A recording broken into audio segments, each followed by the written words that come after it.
Comic put this one on my radar in the Discord. Oh boy, dude. Yay! Farming negative attention for views. Let's do it. This was shot in front of a live studio audience at twitch.tv/Sweatcicle. The downfall of Destiny 2 explained. This is by a smaller channel. But he said the video is not as negative as the title suggests. So let's take a look. And I love farming drama.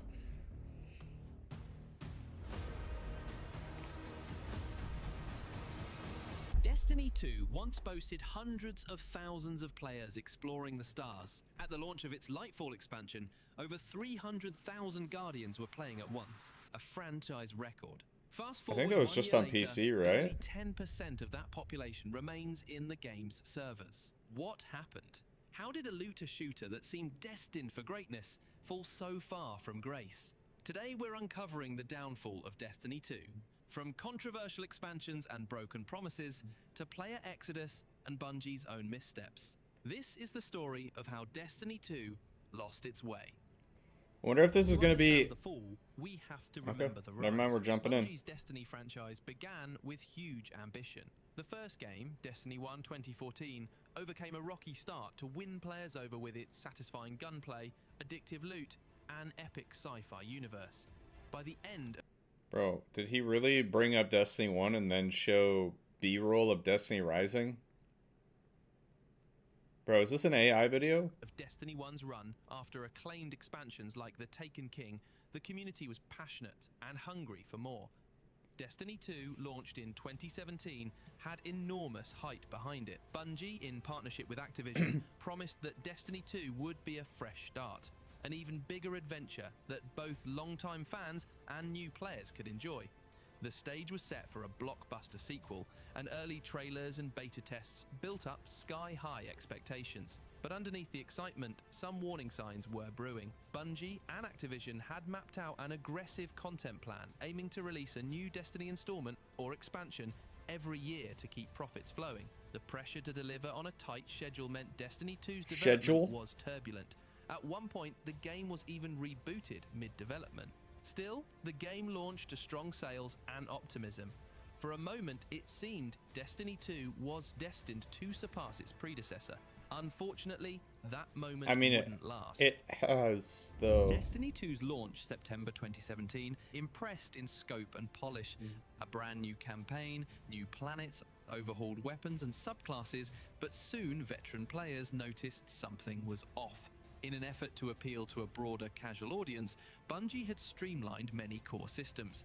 They removed random weapon rolls, so loot drops were identical for everyone, and enforced a rigid 2 primary guns loadout that made the sandbox feel slow. At first, this made Destiny 2 more accessible, no more chasing god rolls or complex builds, but it also killed replayability. Within weeks, hardcore players had nothing to chase and felt the game lacked the depth Destiny 1 had developed. The result? Okay, let me just stop you right there. If we're talking about hardcore things to chase, there's only one expansion out of like the 7 that we've had that has fulfilled that. We're not going to sit here and pretend like we had this and then lost it. Like, we got it randomly and then it just disappeared. A massive drop-off in engagement shortly after launch. The player count plummeted as bored fans checked out, sounding alarm bells about Destiny 2's longevity. At the same time, Bungie doubled down on microtransactions through the in-game Eververse store. Cosmetic items like sparrows, ship, shaders and emotes, which in Destiny 1 were often earned through gameplay, were now largely tied to Eververse loot boxes. This came to a head during the first winter event, the Dawning 2017. Instead of a fun holiday giveaway, players were dismayed to find almost all the new Dawning cosmetics locked behind Eververse RNG loot boxes. You could earn only a few for free. To get the rest of the 60 plus new items, you essentially had to buy loot boxes with real money. The community... Don't worry guys, everything was Activision's fault. This is 100% an Activision decision, and surely it won't get worse after we split with Activision. Surely. The community was furious. Bungie was accused of acting like a money-grubbing Grinch for the holidays. Hashtags like remove. No. This is not how this went, though. The blame was not shifted towards Bungie. Eververse trended as players vented that the game was prioritizing monetization over player goodwill. Bungie quickly promised changes to Eververse after this backlash, but the damage was done. Trust was starting to fray.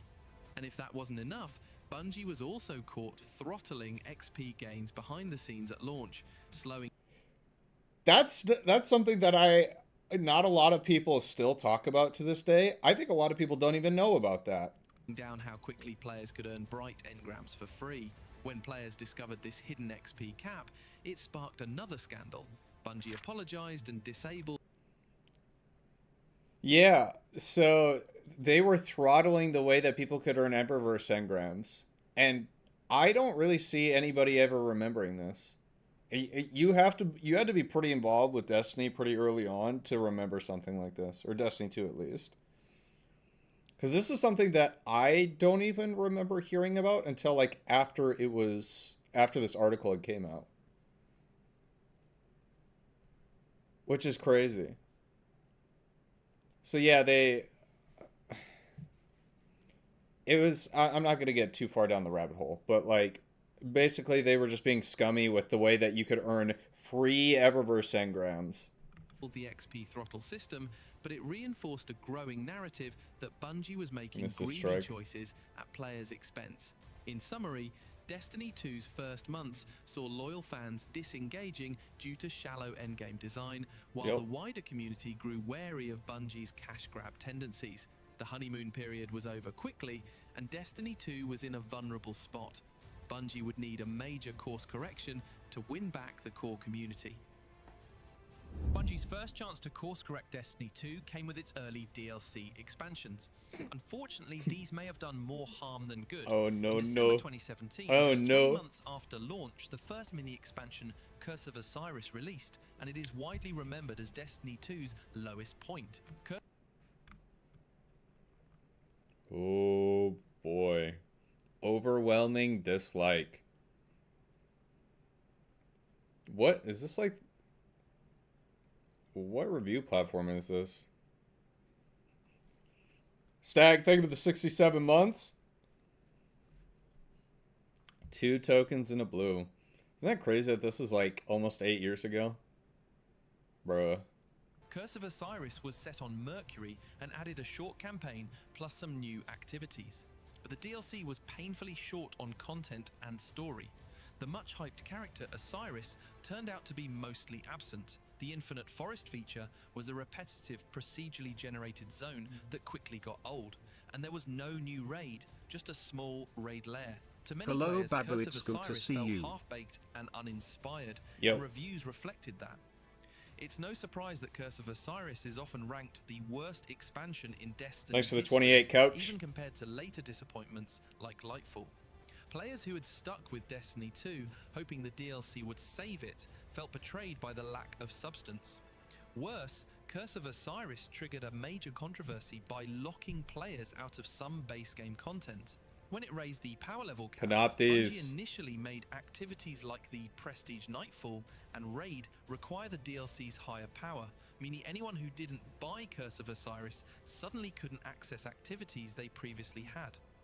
This paywall outrage forced Bungie to hastily roll back the requirement, but it left a bitter taste. It seemed to confirm some players' fears that Activision Bungie would strong-arm people into buying DLC. If I'm keeping it a buck, I don't necessarily see that as like a bad thing, because at this time Destiny 2 wasn't labeled free to play. So you got to think, for the time period, like it does suck for those who purchase the base game but not the DLC. But at the same time, Destiny was not a free to play game yet.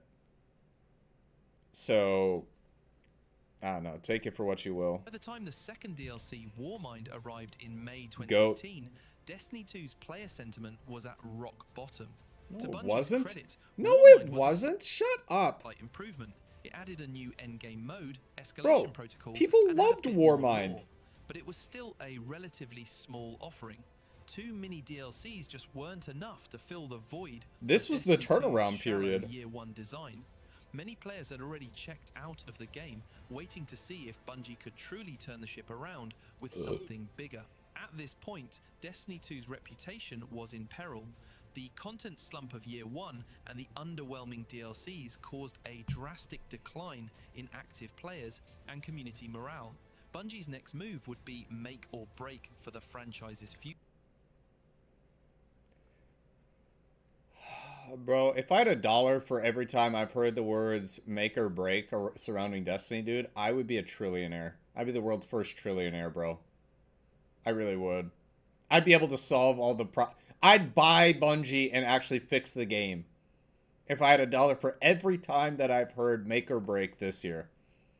Bro, this is a part of my the theory, the sweaty theory called the cycle of Bungie. It's the same thing every year on repeat. Sentiment ebbs and flows through bro. It's the bro. They needed to regain players' trust with a bold new vision, and that's exactly what came next. Player trust has been at a low September since 2018. Enter Forsaken, Destiny 2. Since Forsaken. Forsaken, they actually had the trust of the company, and then it was all downhill from there. 2's major Year 2 expansion. Forsaken was Bungie's attempt to right the ship after the failures of Year 1. I don't care And what it anybody succeeded, says. at least creatively. Forsaken was packed with content, a gripping, revenge-driven campaign where fan-favorite Cade 6 is shockingly killed off in the opening act, 2 huge new destinations, the Tangled Shore and Dreaming City, a complex endgame storyline with the Dreaming City curse, the first dungeon, Shattered Throne, a wealth of new weapons and exotics, and the excellent Last Wish raid, which to this day stands among the best raids Bungie has ever made. Forsaken also overhauled gameplay systems, reintroducing random weapon rolls and a more complex mod system, bringing back the depth that Destiny 2 Year 1 had lost. For We're many so players, back. Forsaken felt like a resurrection of Destiny's potential. Yep. It was darker, richer, and more rewarding, clearly built for the hardcore fans. Critics and community voices praised Forsaken as the Wow, isn't it crazy what happens when you push your players to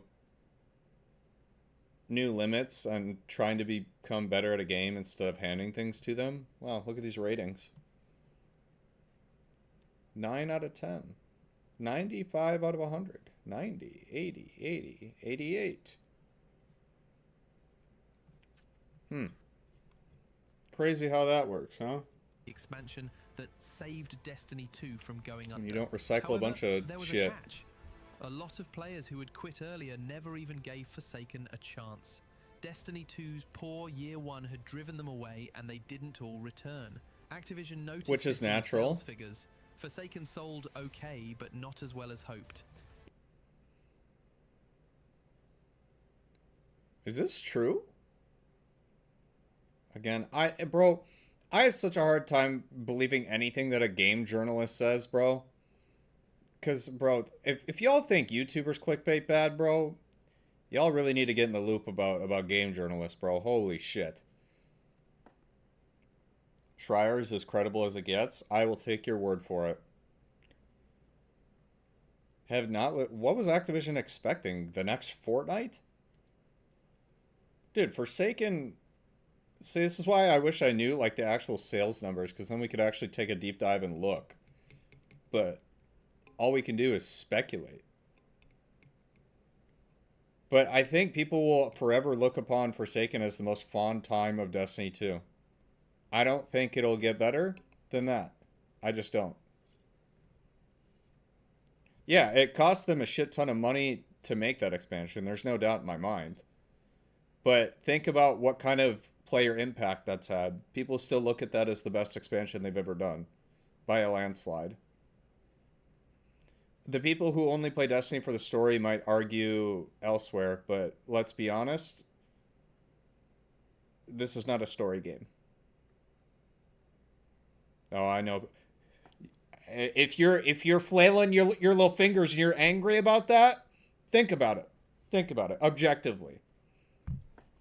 If Destiny 2 was either a looter shooter experience or it was a story game, which one is going to make it survive?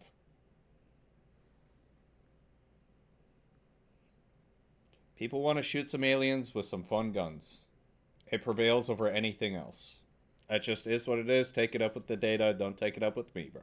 In an earnings call, Activision executives candidly stated that Forsaken did not achieve our commercial expectations. They pointed out that many of Destiny's core players still hadn't re-engaged with the game, even Thanks though for the the 3 months, content was Exo high Beast. quality.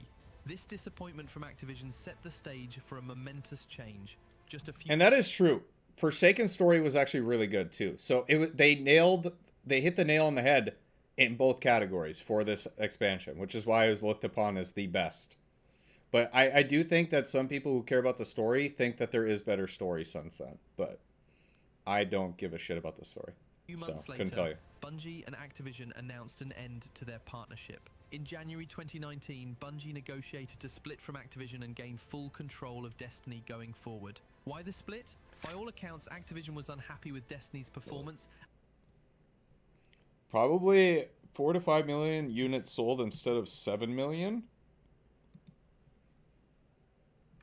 What is this? So they were expecting like 7 million sold. I wonder if they've made that up since then, though. Because this article was posted in 2018, which is like a couple months after. I guarantee you they've sold a lot more since then, especially since Forsaken has been on sale.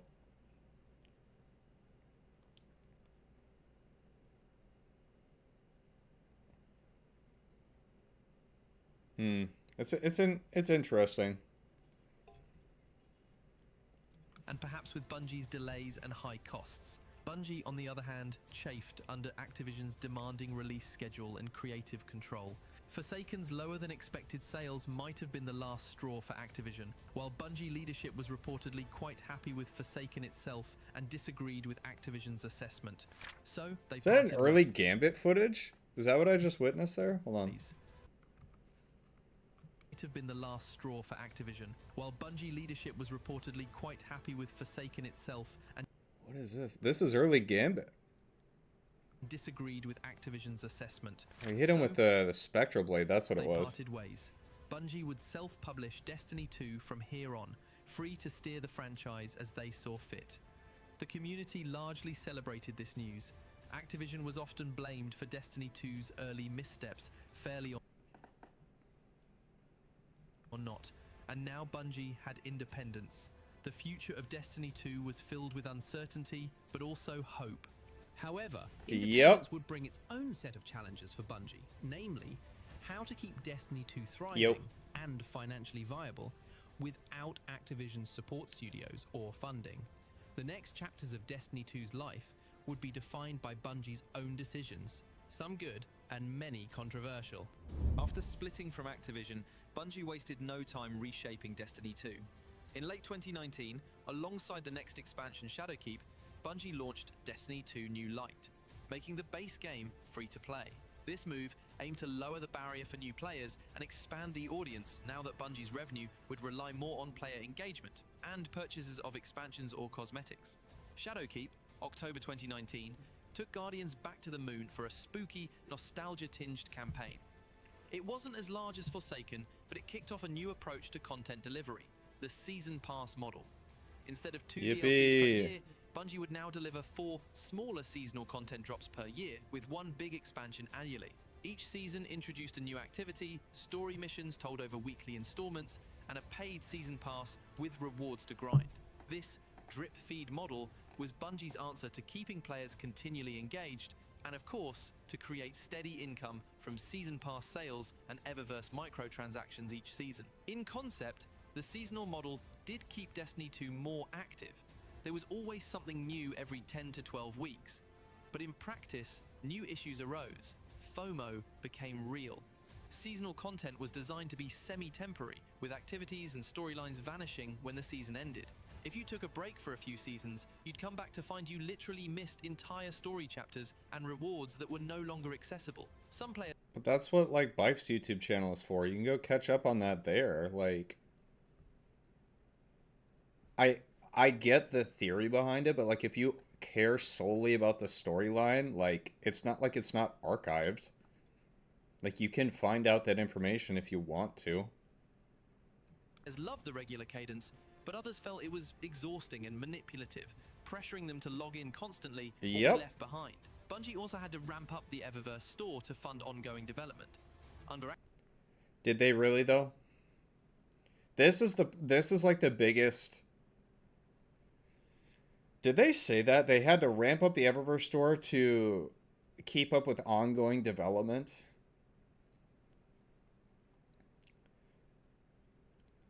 So there's two sides to this coin, right? On one side, like, you could just ramp up Eververse to make sure that game development is able to happen, which I feel like is the easier route, like the more low-hanging fruit. Yeah, we sell a bunch of skins, we make easier money without having to make these big expansions. But at the same time, if you really cared about the player experience, what you can do is, I don't know, make something Forsaken quality. I don't know, back-to-back years? Back-to-back years, so then people go, oh, okay, well, I know what to expect every year, and I'm more likely to come back.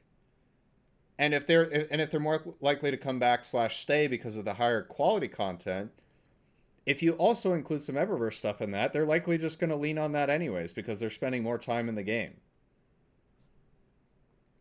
I just don't...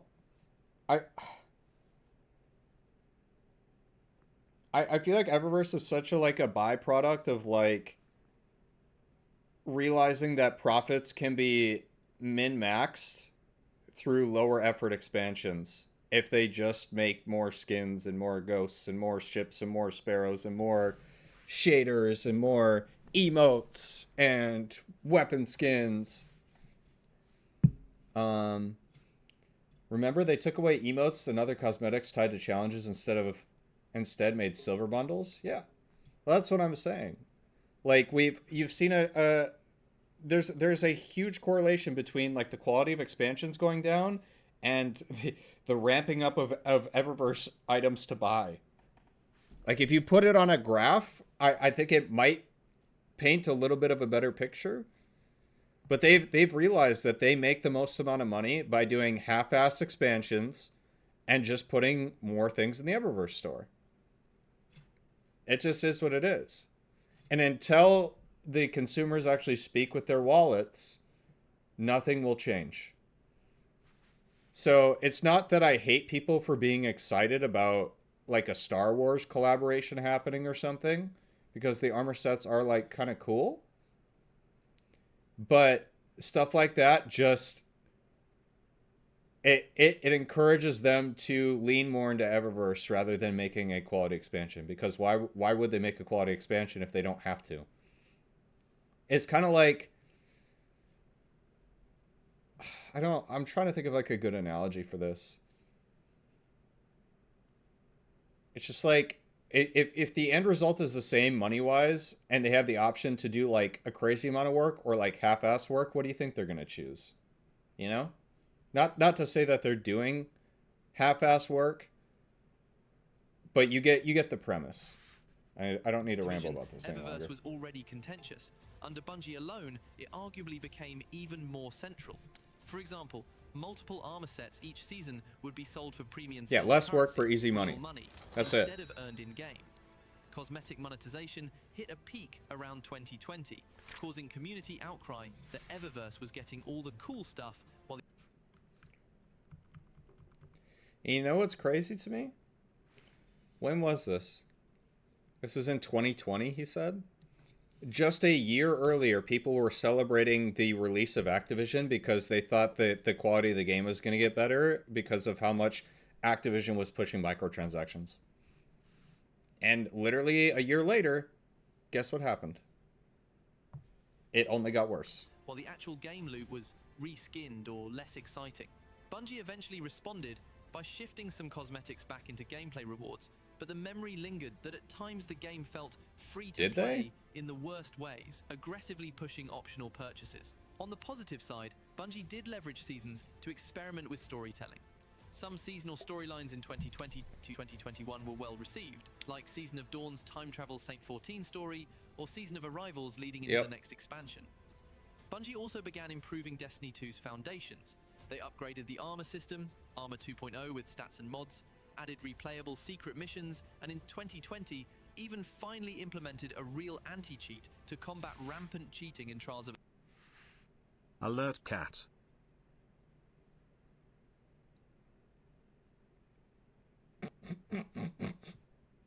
This is the part where I insert a clip of like modern day cheaters flying around with full auto xenophage. Let's just listen to that one more time.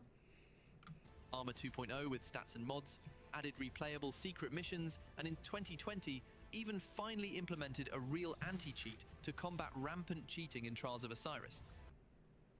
That's hilarious. That's hilarious.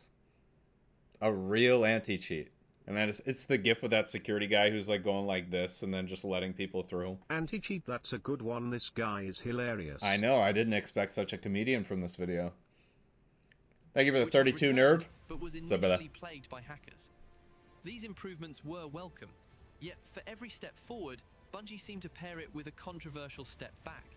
And the biggest controversy was just on the horizon. They never said it combat it well. The word real is doing some heavy lifting. Brother, don't be glazing. You're not going to sit here and tell me that they didn't brag about their anti-cheat, like, thinking it would actually do something. We don't expect it to stop every cheater, because that's just... Cheaters are always going to find a way. But if you're going to sit there and say that... I shouldn't... I'm getting one guide. Perhaps the single most fateful decision Bungie made in Destiny 2's history was the introduction of the Destiny Content Vault. Ooh. In mid-2020, Bungie announced that to keep Destiny 2 sustainable for the long term, they needed to remove old content from the game. Destiny 2's install size had grown huge, and maintaining all those locations and activities was slowing down development. Their solution? Vault, aka temporarily remove.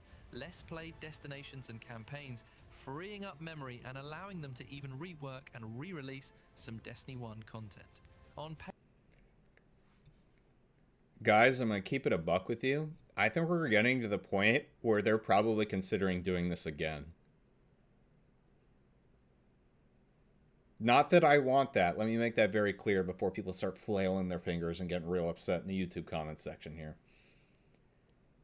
The game is way bigger than it was prior to the first content sunsetting.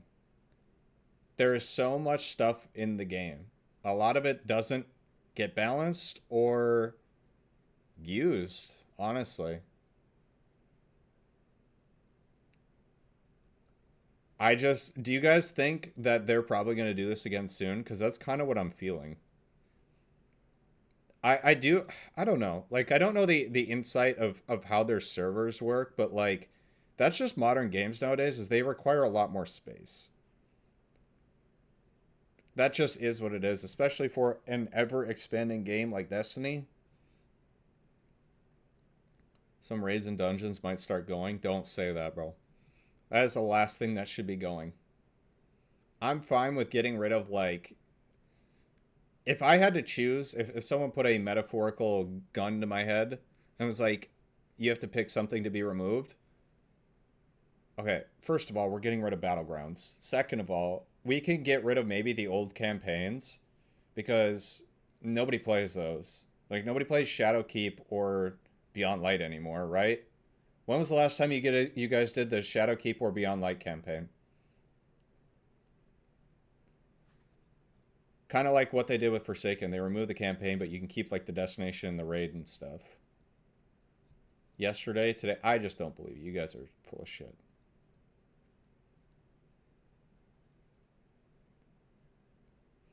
Can we please kill old gen consoles? See, that's the crazy part to me too, is we're still holding on to PS4 and Xbox One. Shadowkeep on my Titan. Well, that's your problem. I think, bro, that DLC's been out for 6 years. PS4, Xbox One. I think, wasn't there like a statistic released recently where like 50% of people are still on like PS4. I think that's why the game is like a lot of games are not letting go of old gen yet. It's because people have not seen the reason to, or they can't afford to upgrade to next gen.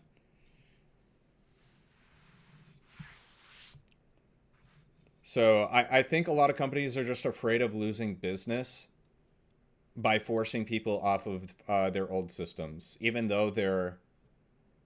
When those things came out, what, 2013?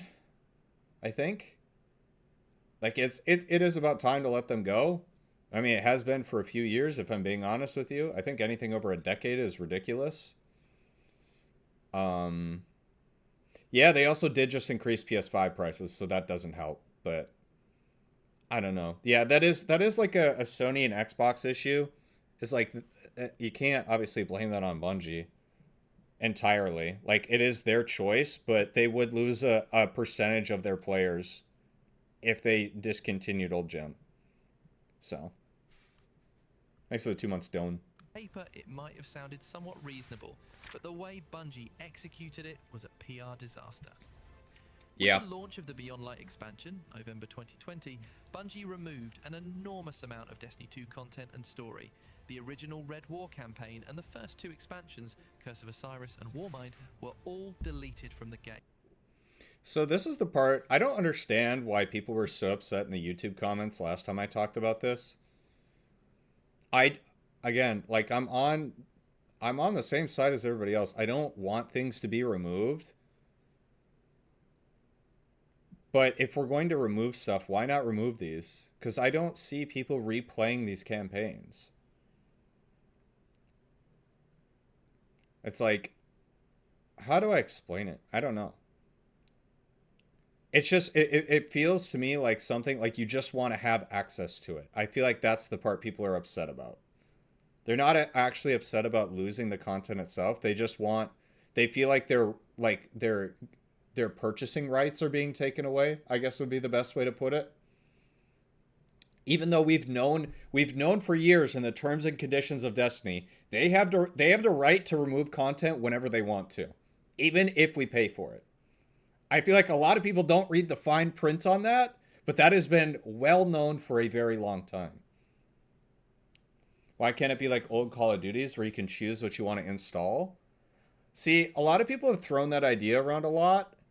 I don't think it's a bad idea. I think a lot of this stems from them just building this game on old hardware.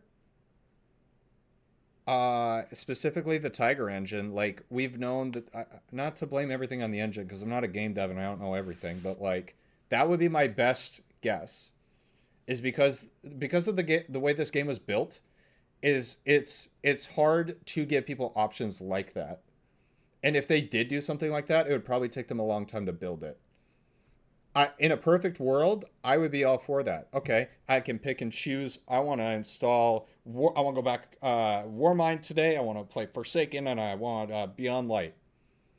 And then the rest of it, I can uninstall to save space. That would be perfect. But that's the problem with like an online game like this, is it's all held online versus like old Call of Duties where it's like everything is on the disc and all you really need to do is run a server to get people connected on that game.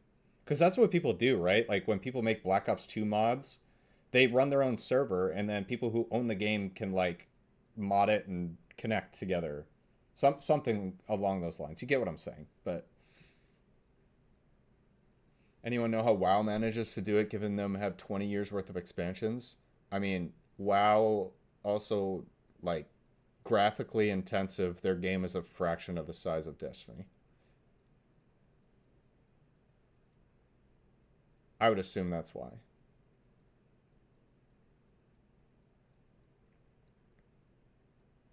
I don't know. I feel like there are a lot of solutions to stuff like this.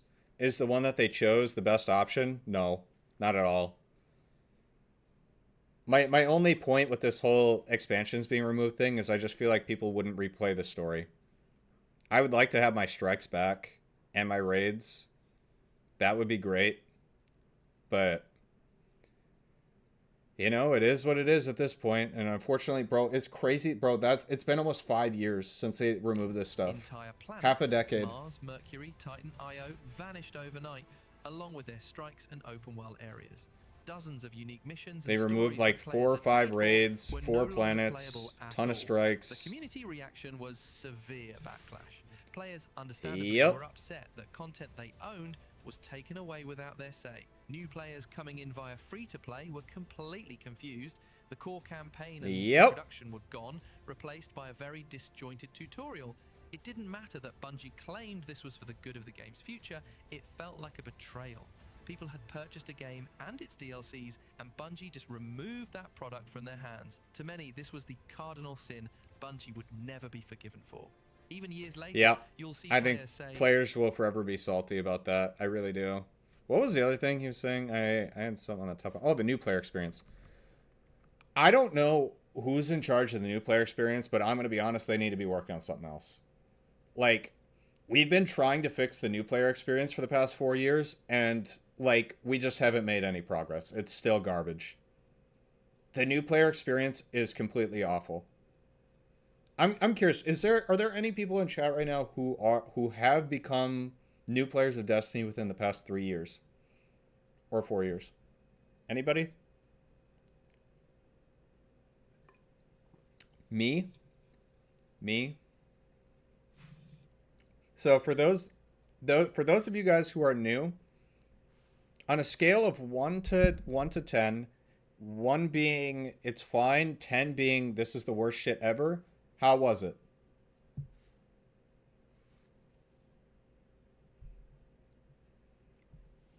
Here, I'll throw a Twitch chat on screen for this. 8, 5, 8, 7, 4, 5.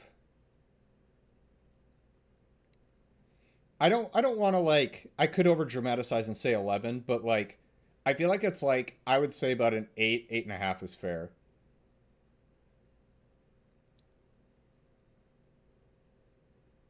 I really just don't understand with this latest update how adding a Hulu UI really helps streamline the new player experience. Because the new player experience has not changed at all. They throw you through the Cosmodrome, you get a couple of things, you still have no idea what the hell's going on. I just, even with like the storyline thing in the top right of the director, it's almost an impossible task to try to get people to understand a decade's worth of Destiny within a few hours. And that's what I feel like they're trying to do. And like, no matter what you do, it almost just seems like a waste of time and money doing that. Like does that make sense?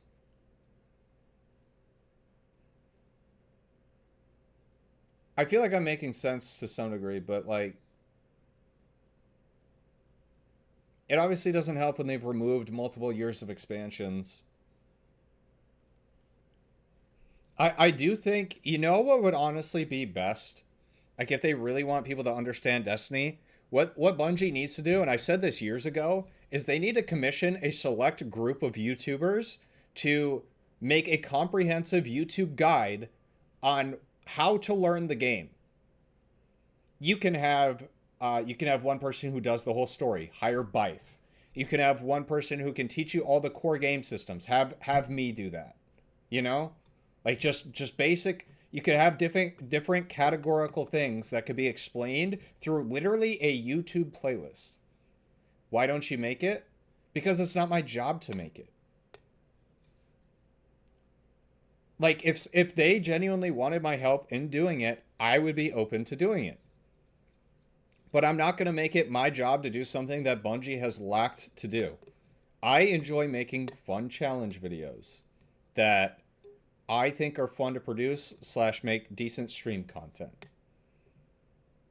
I'm not trying to do Bungie's job, nor are they paying me to do their job.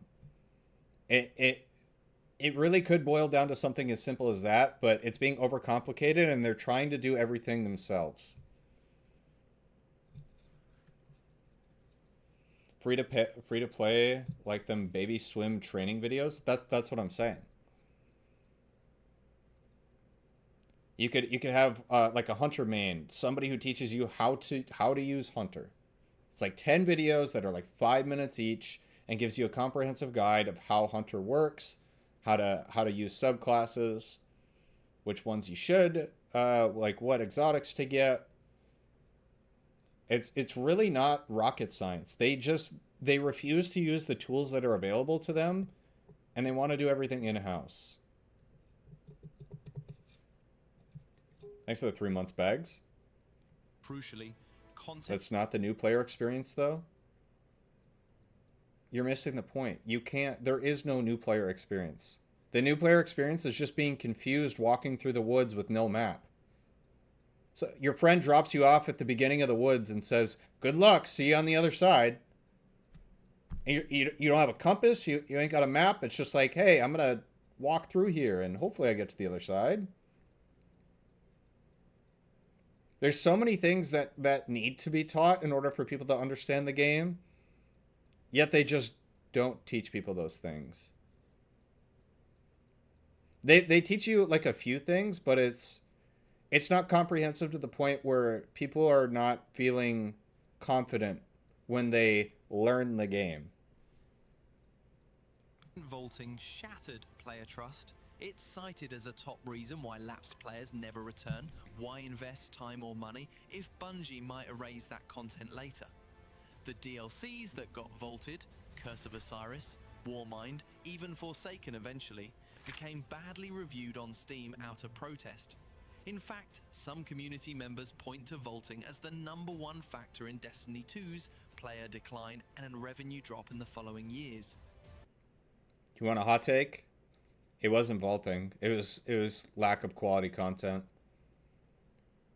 If we're keeping it a $1.50 here, if they made 3 expansions after Forsaken that were all of the same quality, people wouldn't have. I guarantee you, people would not have made like almost any peep about sunsetting. Like, would they have been mad? But they would have moved on a lot quicker, and they wouldn't still be as mad about it. But then that ties into the core philosophy of Justin Truman, vice president of Bungie. We don't want to raise the bar because we don't want to raise our expectations. I'm still iffy on that. I started playing games like Diablo and the third one. I didn't understand anything because the game didn't teach me, but I did my own research because I wanted to learn and everyone should do that. I think making DLCs free is enough. Yeah, but that's kind of what I was saying, though, is like we can utilize things like YouTube. Bungie could commission creators to make like Bungie officially approved guides for people to learn the game. So that way they don't have to sit in game and pretend they know how to teach people what needs to be learned. That way we don't have to spend time and resources and money on making a new player experience every single year, and it just gets worse. Bungie eventually did bring back some vaulted bits, like the Vault of Glass raid from D1, some old strikes, and in 2023 they even unvaulted the Warmind Mars area as a repurposed zone. But the full campaigns that were removed remain inaccessible. The loss of so much content remains a stain on Destiny 2's legacy. As if that weren't enough, around the same time, Bungie also introduced sunsetting of weapons and gear, another hugely unpopular move. They decided that weapons and armor would have an expiration. Any gear older than about 1 year could no longer be infused up to the current power level cap. The idea was to keep the meta fresh by forcing players to use newer loot. In practice, it just felt awful. Players saw beloved guns they'd earned, like raid weapons, pinnacle weapons, become useless in endgame activities for no good reason. The community revolt was swift, and after a few seasons of pain, 21 Montreal Bungie capitulated and reversed the sunsetting policy, but not before a lot of frustration. And I'm still 50-50 on sunsetting. Like, the vision behind sunsetting is good, like keeping things fresh and making sure that people don't use Fatebringer for the 11th year in a row. But I don't think they've found a way yet to, like, prevent that from happening. Or to prevent, like, people being pissed about it. You know? Because in 2025, do I really want to be using Fatebringer because it's the best hand cannon? No, I really don't. Do I want to be using Keezen's Vengeance because it's the best rocket? No. I know a lot of people don't like to let go of weapons that they earned, and it feels kind of shitty to like... It feels like you're having something taken away from you. But that's what I think they were doing with weapon tiers in this update. It's kind of like soft setting the old weapons without directly taking them away. But then that leads right into power creep is what happens. Because if the tier 5 weapons aren't better than the old stuff, then people aren't going to use it. But if it is, then power creep is an issue. It almost seems like an impossible balance. Exit of many veteran players who were tired of Bungie nullifying their hard-won rewards. Between content vaulting and sunsetting, the latter half of 2020 dealt a serious blow to Destiny 2's goodwill. Bungie made these choices in hopes of managing the game's technical debt and longevity, but the immediate cost was alienating a significant portion of the player base. Destiny had always been about investing in your Guardian and the world. Now parts of that world were literally being deleted. Some fans said, "That's it, I'm out." As Destiny 2 entered 2021 and 2022, another issue became apparent. Stagnation in core game modes, especially PvP. Destiny at its heart appeals to different types of players. Some love the cooperative PvE grind, others live for competitive Crucible matches. Bungie, however, increasingly focused on the PvE seasonal content and expansions, while Crucible and Gambit were left to rot with minimal updates. This neglect ended up driving away Destiny's competitive community and variety-seeking players, contributing to the overall downturn. Bungie went over 2.5 years without adding a single brand new PvP map to Destiny 2. The first new map after 2018 That's finally disgusting. arrived in 2022, and it was just one map, and not a particularly popular one. Most Crucible updates were That's simply disjunction, returning Destiny right? 1 maps or shuffling modes around. Beloved modes from D1 like Rift only came back briefly. Meanwhile, cheating ran rampant, especially in the PC environment. Before Bungie implemented anti-cheat, Trials of Osiris, the endgame PvP mode in 2020, was notoriously overrun by cheaters, account recoveries, and matchmaking exploits. And it still PvP is. players felt unheard and undervalued, as Bungie rarely communicated a roadmap for improving Crucible. The Trials mode itself had to be disabled multiple times and reworked because it couldn't maintain a healthy population. A number of prominent Destiny PvP content creators and streamers who had kept the community engaged either left the game or reduced coverage due to frustration with this state of affairs. All of this meant Destiny was losing one of its pillars of content and community. And then there's Gambit, Destiny's PvEvP hybrid mode And then there's introduced in Gambit. 2018's Forsaken. Gambit saw no new maps after 2019 and only a single merged mode when they streamlined it in 2021. Essentially, Gambit was put on life support. No significant changes, rewards, or attention. Even die-hard Gambit fans, a rare breed, gave up hope as the mode languished with stale content and lingering balance issues. Yeah, it's almost like the more they add to the game, the more they have to balance. Which becomes impossible at a certain point. So then they only decide to focus on the game modes that make them money, aka new raids, new dungeons, and seasonal content. Why would they give a shit about Gambit or Trials? From a business perspective, purely. Inadvertently shrank Destiny 2's appeal. There's no reason The for game them to. increasingly catered to one type of play, the PvE looter, at the expense of others.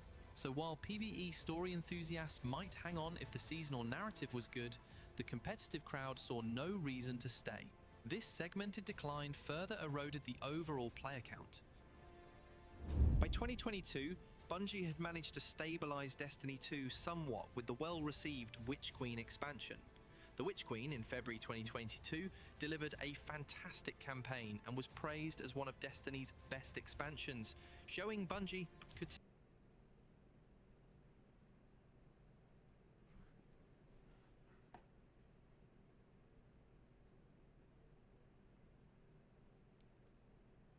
Do you guys agree with that?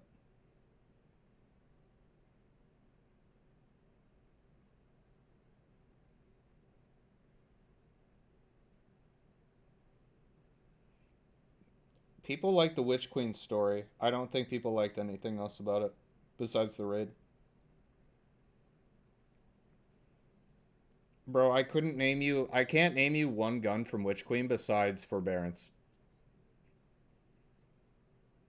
I really think that speaks about Witch Queen.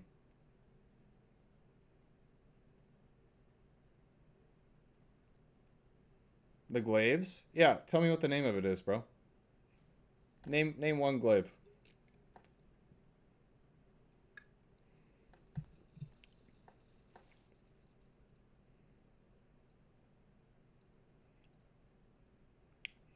Vow the Disciple Light 3.0 reworks. Light 3.0 was not a part of Witch Queen, buddy. That was seasonal content.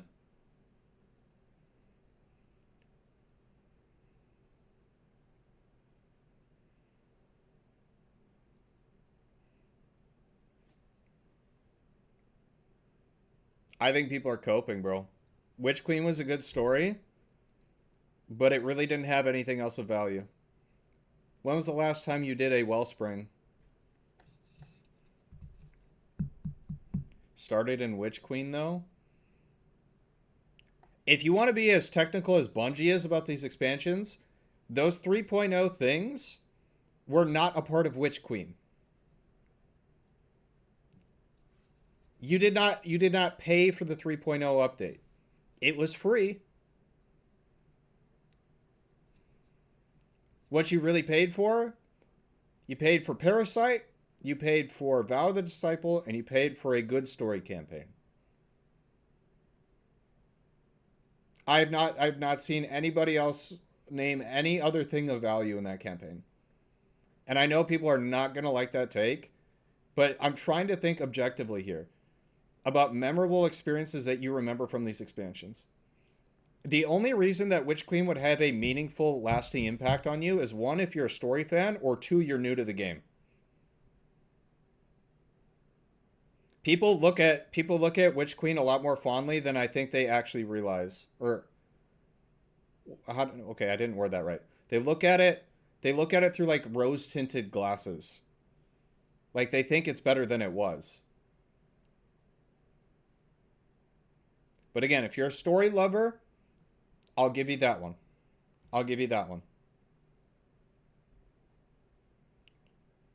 Because I do think, like, if you just ask people simple questions about, like, each expansion, like, okay, name me 5 memorable guns from this expansion. If they can't do that, like, off the top of their head, then what does that really say about the meaningful, lasting impact that this expansion had on you as a player? And it's hard to look at these campaigns the later they go on, too, because a lot of these campaigns don't age very well, mostly due to power creep. Because Destiny is most memorable and impactful when things are challenging and you get to play it in the moment. That's just how it is. Which is why a lot of people don't... I had a conversation with Mr. Raffle Waffles about this. Like, he doesn't look at Forsaken as fondly just because he didn't get to play it in the moment. Still hit high notes. Off the back of that success, excitement grew for the next chapter, Lightfall, announced for early 2023, billed as a Penskemating climactic showdown in Destiny's Light versus Darkness saga. Marketing for Lightfall was bombastic. That's such a nonsense benchmark to set. Oh, you love Witch Queen, name 5 guns or it's bad. How long have you played? I don't think it's a bad benchmark at all. Since Levy? So if I said, let's just use, again, the prime example here. You can call me biased if you want to. It's also crazy how when Bungie remade the old strikes they were all ruined. Arms Dealer and Lake of Shadows are the 2 biggest examples. We'll get to that eventually. Like there hasn't been a single reprised strike that's been better than the original. If I said, name me 5 weapons from Forsaken that were amazing, I bet you could do it like that. I really do. What's the number 1 weapon from Forsaken off the top of your head, chat? First thing that came to mind for me was Mindbenders. Mindbenders, go figure. Ace of Spades, Bygones, Edge Transit. Oh, would you look at how fast people are answering now compared to when I asked about Witch Queen? It's a top of mind thing is not a bad benchmark. It's not just me hating for the sake of hating. It's when you look back on these expansions in 5-10 years after they released, it's about that memory association that you have. That's the meaningful impact that you carry with you. And we just don't get that anymore. That doesn't mean that Witch Queen was bad in the moment, because when Witch Queen was out, everybody was having a blast. It actually was kind of refreshing to see everybody having a good time. But once you get through the honeymoon phase, seeing people be able to establish like what I would consider more true opinions on an expansion, those start to come through. And you can start to look at things more objectively. That's why whenever an expansion comes out, people are always coming in a chat, oh, what do you think of the new expansion? Is Destiny back? It's like, I don't know, because I don't want to make a judgment on something that obviously I'm enjoying right now, but that doesn't mean I'm going to think it's good 2 months from now. It is literally just a honeymoon period thing. That's it. Neon cyberpunk aesthetics on a hidden city of Neptune, a new subclass called Strand, and teasers of the big bad, the Witness, finally taking center stage. The stage was set for another hit. Lightfall launched in February 2023 with massive sales and the highest concurrent player counts Destiny 2 had ever seen on Steam. But almost immediately, Lightfall's story left players... And let me make that clear, with the whole weapon thing, it's just an example. You could use any sort of benchmark from an expansion, like, oh, okay, name me your favorite exotic that came out or whatever. It isn't necessarily just about the 5 weapons. Like, you could choose anything. Baffled and disappointed. Instead of the dark, serious tone people expected after Witch Queen, Lightfall delivered a Saturday morning cartoon vibe in a neon city. The plot revolved around an inexplicable... I can't tell you the last time I've been on that planet. That wasn't explained at all. Even by the end of the campaign, players had no idea what the Veil really was or why it mattered. The main villain, the Witness, barely appeared. Instead, we got a lot of screen time. I feel like one of the only redeeming qualities of Lightfall was Strand. Strand is amazing. Whose tone felt wildly out of place during Nimbus what was supposed sucks. to be an apocalyptic showdown. Very boring character. The campaign's writing and dialogue and annoying. were widely mocked. Some lines became memes for their awkwardness. It didn't help Root of that Nightmares. Lightfall's marketing seemingly misled Lowest- fans about the narrative. We expected lowest rated answers and raid high in a stakes, while. and we got confusing questions and filler. Many in the community called Lightfall's campaign one of Destiny's worst ever, perhaps the worst since Curse of Osiris. Expectations had been sky high after Witch Queen's storytelling, so the crash... The problem with Lightfall is they tried to do an Avengers Endgame, or an Avengers Infinity War, is they baited the Witness out for another year when people thought we were actually going to be fighting the pyramids this year. And they said, nah, go fuck yourself, we'll do it next year. That was my biggest gripe with the story. This expansion literally was Infinity War, if we're comparing it that way. Was brutal. Even the post-campaign content on Neptune felt underwhelming, a far cry from the mysterious unfolding secrets of the dreaming city in Forsaken, for example. The saving graces of Lightfall were its gameplay changes. The new Strand subclass turned out fun, and Bungie Strand's introduced some great quality of life features. An in-game loadout system, loadouts were great, customization improvements, etc. But these positives couldn't outweigh the community's sense of letdown. Lightfall's narrative felt like a detour when Destiny's saga had no time for detours. The backlash was swift and loud. Destiny's subreddit and forums filled with disappointment and anger. Video essays and reviews tearing down Lightfall's story gained traction. Some of those even went viral, tapping into the community's frustration. Bungie at first defended their creative choices, asking players to wait for the story to unfold in seasons and the final expansion. But yeah, well, the problem with that is people have been waiting for years. When you keep people stringing along on a story for year after year with any sort of resolution, then people are going to get pissed and leave. This wasn't very reassuring to those who expected payoff now. So many casual The players phrase can jump to "trust any Bungie" other had game turned a bit for a better sarcastic story. by this point. I'll just say it. Lightfall marked a turning point for player population. It's not that Destiny After story isn't good, Lightfall's but launch like, spike there are multiple other games where if you really, all you care about is story, you could go pick it up and be able to like play through a story and not have to wait years to get like a nice resolution. And you could be very involved. Destiny 2 saw one of its steepest declines in active players ever. Yep. By a few months into 2023, player counts on PC were hitting all-time lows. The Yeah, that seasonal was rough. content following Lightfall, Season of Defiance, Season of the Deep, had some interesting bits, but many lapsed players simply didn't come back. The trust and excitement were gone for a large chunk of the audience. To many, Lightfall's missteps were the last straw after years of cumulative frustrations. The aftermath of Lightfall truly exposed the crisis facing Destiny 2. By late 2023, data from Steam charts and other sources showed Destiny 2's PC population at its lowest point in the franchise's history since the PC launch, even lower than during the content drought of 2018. And it wasn't just a seasonal dip, it felt like a collapse of the foundation. When a game loses a significant chunk of its most dedicated players, the alarm bells ring. Yeah. Bungie and its new called parent losing company, trust. Sony, who had acquired Bungie in mid-2022, were certainly hearing those alarms. Internally, it was reported that Destiny 2's revenue had fallen 45% below projections for 2023, a dire shortfall I wonder attributed why. to Lightfall's poor player retention and fewer microtransaction sales. This had tangible consequences.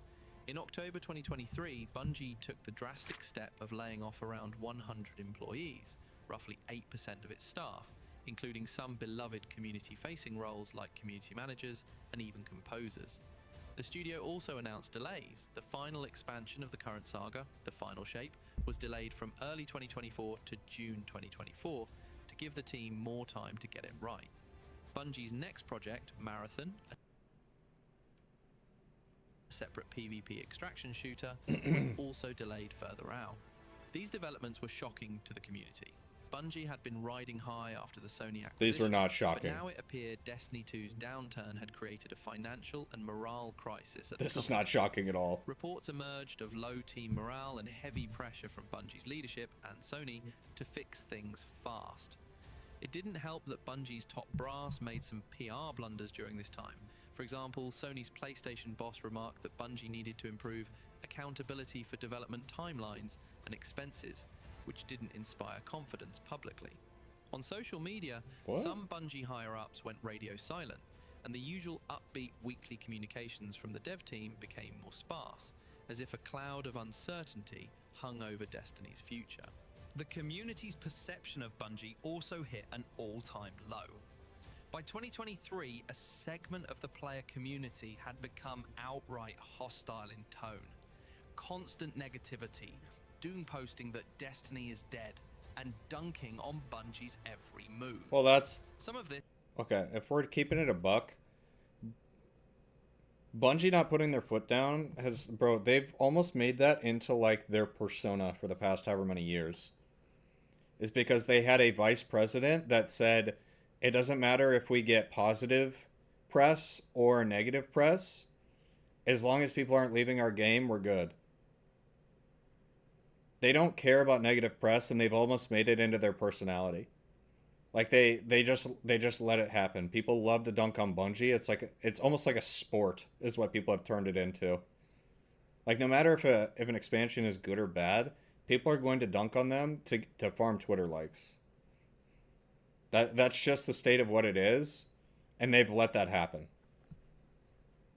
This was a natural response to frustration, but it also became almost a trend to be as cynical as possible about the game. Yep. Content creators hopped on the bandwagon with critical videos that garnered huge views, fueling the narrative of Destiny's downfall. It created a feedback loop. Players were...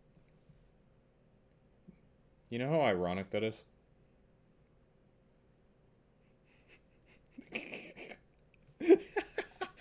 The name of the video is The Downfall of Destiny 2 Explained.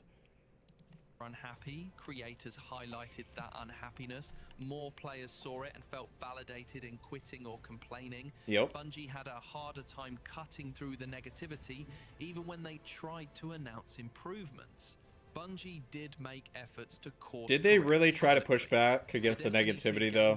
At the time, even released a candid state of the game video from his home in late summer 2023. Forgot about this. Acknowledging player concerns like lack of PvP support, repetitive seasons, and promising changes on the horizon, like an upcoming Crucible overhaul. Finally. They also announced that after the final shape, they would move away from the seasonal model to a new episodes format to shake things up. These literally seasons, but we called them something different. Real grievances players had. But unfortunately, by this point, a lot of players had a "we'll believe it when we see it" attitude. Too many promises in the past had fallen short. On top of that, Bungie's work on Marathon, their first new game IP in years, unintentionally made Destiny 2 players feel like second-class citizens. When Marathon was revealed in mid-2023, some Destiny fans felt Bungie was diverting talent and attention away from Destiny toward this new shiny project. Later, when negative news leaked about Marathon's development, such as claims of lackluster test feedback and even controversies like Bungie artists using plagiarized artwork in teasers, it reflected poorly on Bungie overall.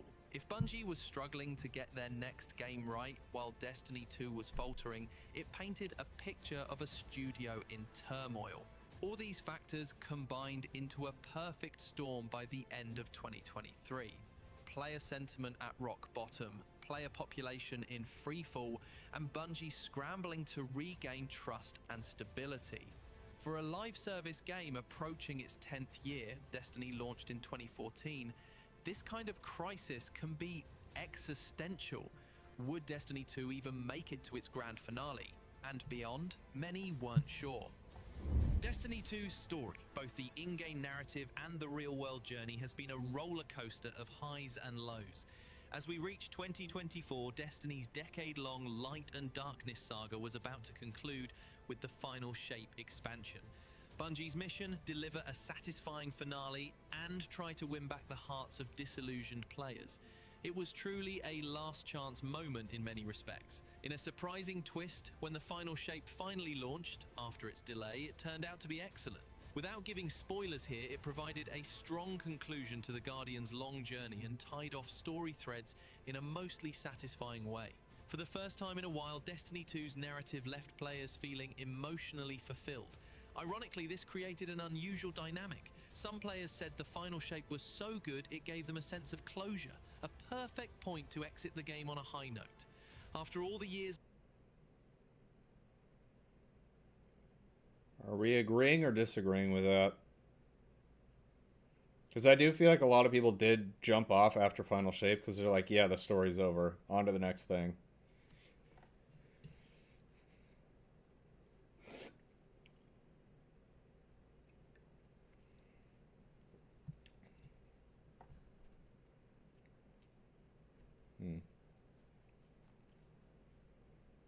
of investment, they saw credits roll, figuratively, and thought, I'm happy ending my Guardian story here. In other words, delivering a great ending, while positive, also meant some veterans felt finished. And indeed, the player counts after Final Shape didn't explode upward. Many people were content to ride off into the sunset. So here we stand in 2025, with Destiny 2 at a crossroads. The saga that carried the game for 10 years has ended. A new chapter is supposed to begin. Bungie has plans for more expansions or episodes in a next saga, but the player base is a fraction of what it once was, and the trust in Bungie's direction is severely weakened.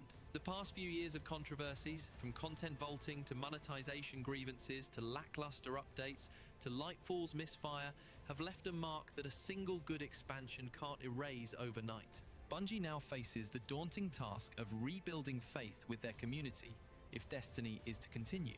They need to prove that the mistakes contributing to Destiny 2's downfall have been learned from, that they won't arbitrarily remove paid content again, that they will consistently support all aspects of the game, PvP included, and that they will respect players' time and financial investment. Actions not words, will matter here. Is Destiny 2 truly dead or beyond saving? Not necessarily.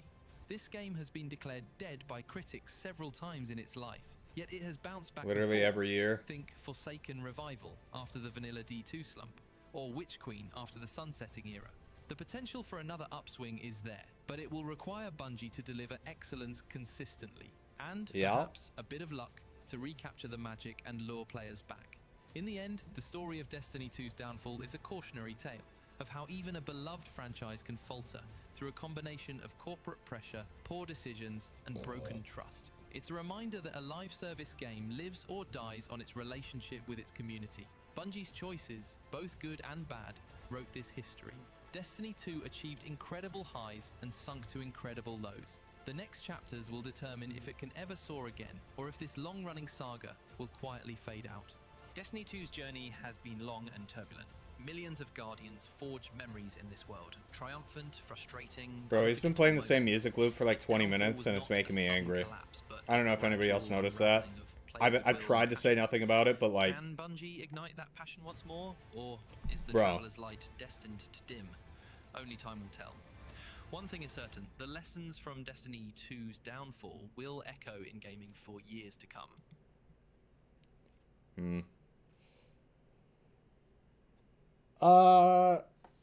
You know, I was thinking about this. Does anybody else feel the same way? I'm personally, I'm more excited for their mobile game than I am for Renegades.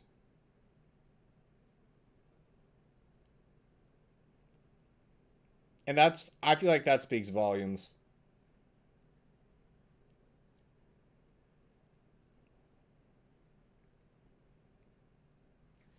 New gacha is horrible for looter shooters. I can see where you're coming from. Fuck mobile games. Bro, Destiny 2 basically is a mobile game, bro. They're trying to get you to log on every week with weekly passes. Like, what are you even talking about? This game it's literally structured like a mobile game. If I'm keeping it a buck. I just want something that feels fun to play. That's all I want, bro. I don't need 65 passes with 4,000 new cosmetics. It's worse than most mobile games? Okay, I don't know if I go that far, but... Bro, can you imagine you're launching a raid and like as you're clicking launch it like starts to load in and then a 30-second unskippable ad pops up, bro? Click here for ad-free. $60 a year. That's what I think of when I think mobile game. But that's about where I'm at. I do think Renegades is just going to be like, hey, we have this Star Wars collab. Here's a lightsaber. Here's 3 missions, and the rest of it is questionable.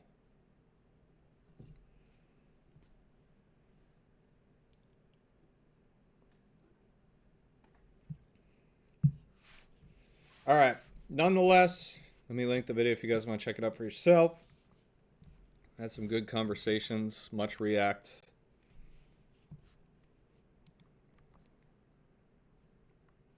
Another React video. All right, YouTube, if you enjoyed this React, make sure to subscribe to the channel and come check us out on Twitch. And we'll see you in the next one.